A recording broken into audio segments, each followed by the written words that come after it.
Ok, donc on va exporter, faisons ça. On va enregistrer en fait, puisqu'on est dans Photoshop. Je ne suis pas dans Illustrator, je ne suis pas dans InDesign, donc c'est pas fichier exporté, c'est fichier enregistré sous. Et dans le dossier d'aujourd'hui, je vais enregistrer une version Photoshop PDF. Donc c'est un PDF que ça va créer tout simplement, qui sera lisible dans n'importe quel logiciel PDF. N'importe qui, même qui n'a pas la Creative Suite installée chez lui, va pouvoir ouvrir le PDF et le voir dans un logiciel style Acrobat Reader, gratuit. Sauf si bien sûr je mettais des codes d'accès, c'est possible de mettre des codes d'accès pour que certaines personnes seulement puissent ouvrir le PDF. Voilà, donc Photoshop PDF. Et j'enregistre. Et OK. Et là, j'ai la boîte d'enregistrement PDF qui ressemble, que je sois dans Illustrator ou InDesign, ça ressemble toujours très fort. Voilà. Donc ici, je n'ai pas la possibilité de modifier la dimension de l'image. Il faut que ça ait été modifié, il faut que ça ait été géré avant, par image, l'image dans Photoshop. Hein. J'aurai la possibilité de dire que la résolution change. Ce genre de choses ici, les options de compression, pour les images au-dessus de 450 pixels par pouce, les réduire à 300, c'est surtout valable quand on fait des assemblages dans Illustrator ou InDesign. Dans Photoshop, ça n'a pas vraiment de sens. Ok.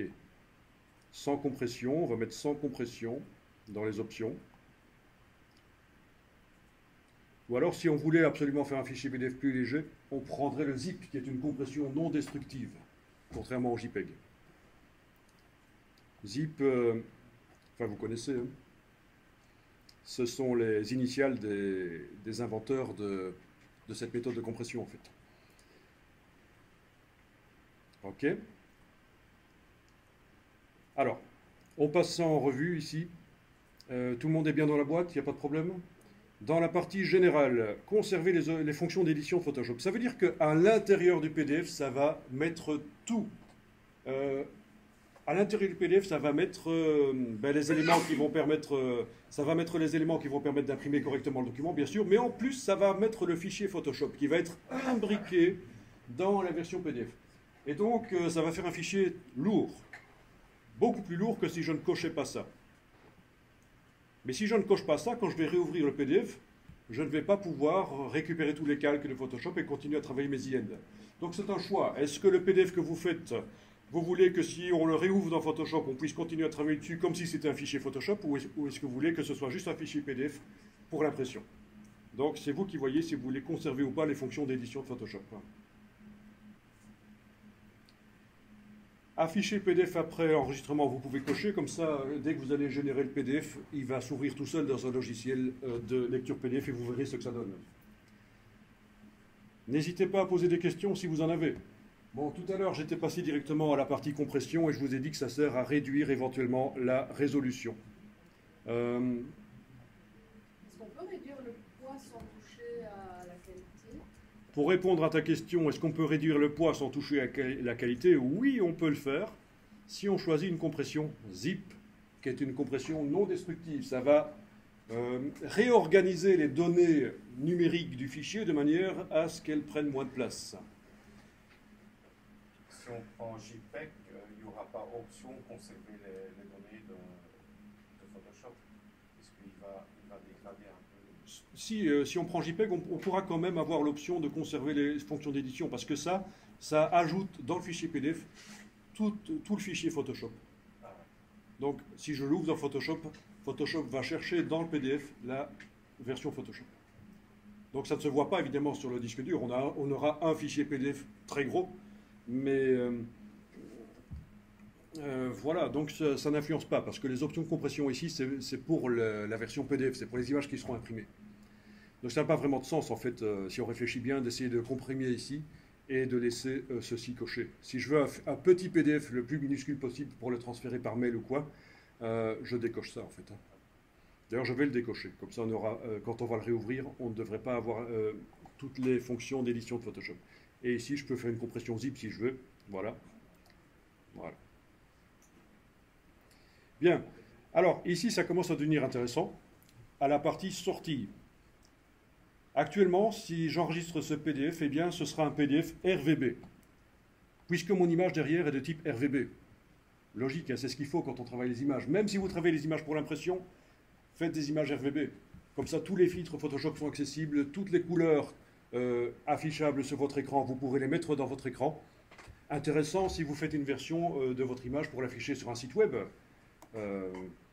Parce que si vous travaillez les images en CMJN, vous allez avoir plein de filtres qui ne seront pas accessibles. Quand vous allez vouloir gérer la luminosité dans l'image, ça va être compliqué parce qu'il va falloir gérer la quantité d'encre, si en magenta jaune, mais aussi la noire.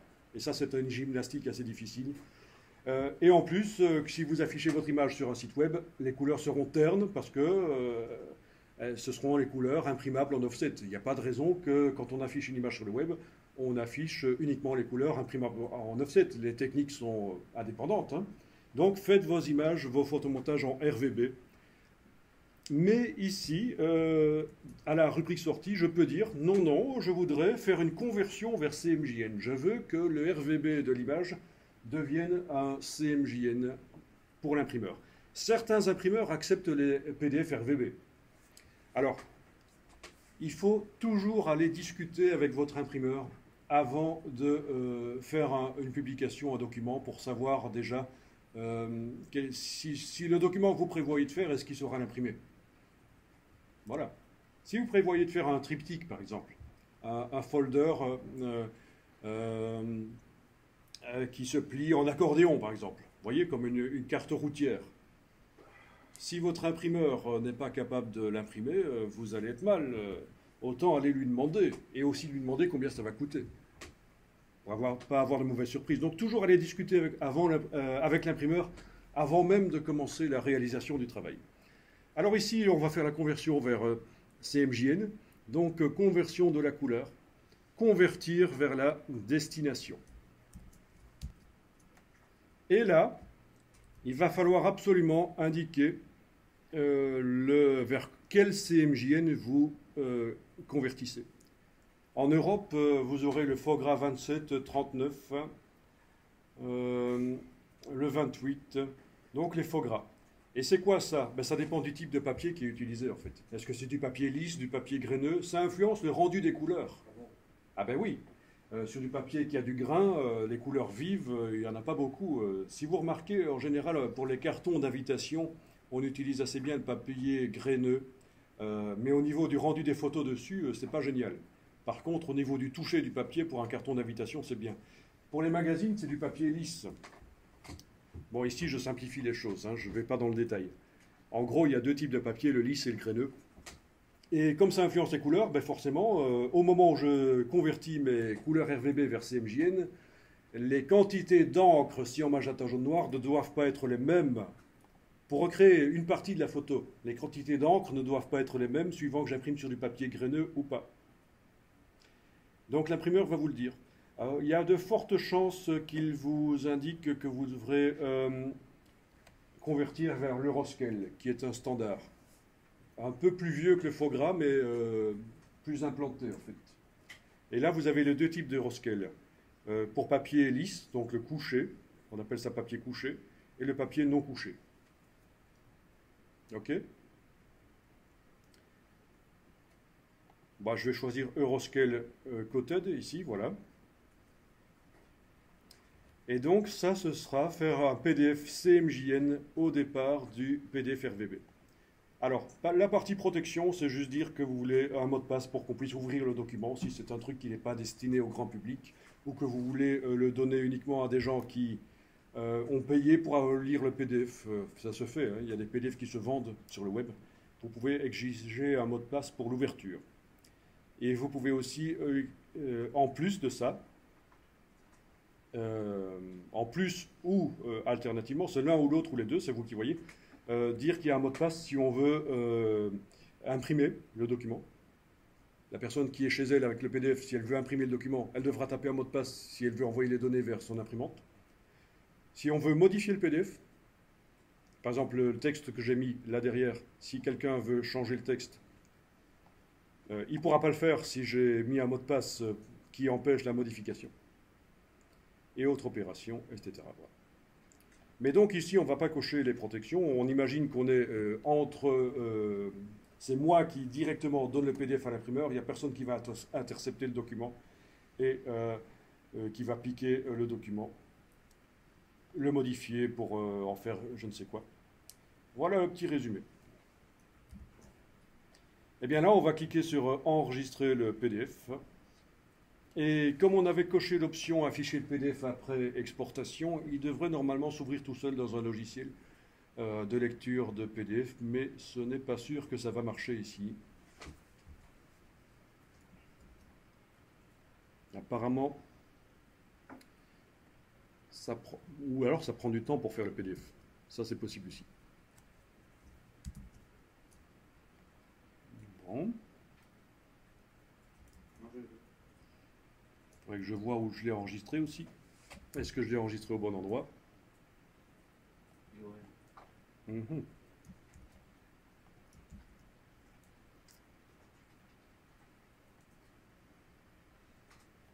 Il est ouvert et alors le texte chez toi, quand tu zoomes, il est bien net? J'ai pas de texte. Ah oui, tu n'avais pas mis de texte.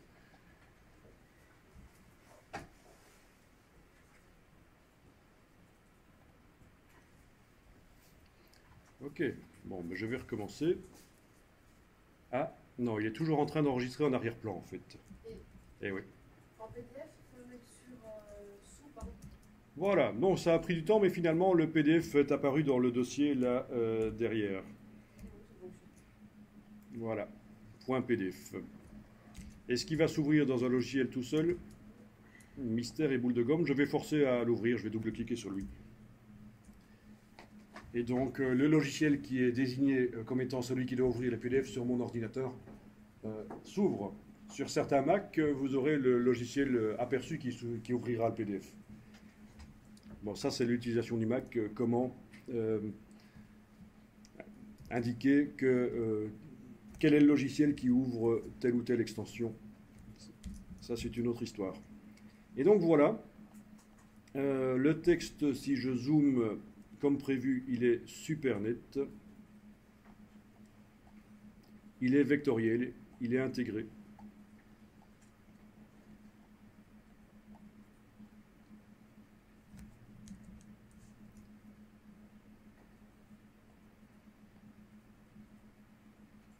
Voilà.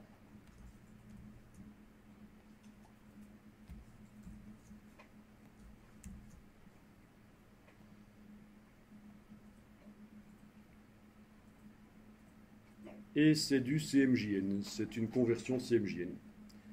Alors au niveau du fond perdu, faire en sorte que l'image ait des traits de coupe et qu'on puisse donc l'imprimer en offset en la faisant aller jusqu'au bord de la feuille, et bien dans Photoshop, cette option, je ne l'ai point vue.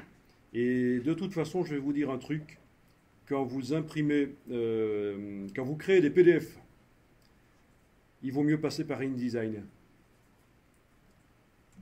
Eh oui, il vaut mieux passer par InDesign, vous aurez plus d'options. Voilà, parce que ici, au niveau de la gestion du fond perdu, il n'y a pas.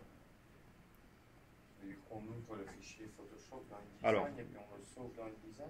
Eh oui, mais on sauve en PDF. Ouais. Bon, ben, je vais vous montrer la chose, comme ça vous allez voir comment ça se passe, comment il faudrait normalement réellement générer des PDF à donner à l'imprimeur.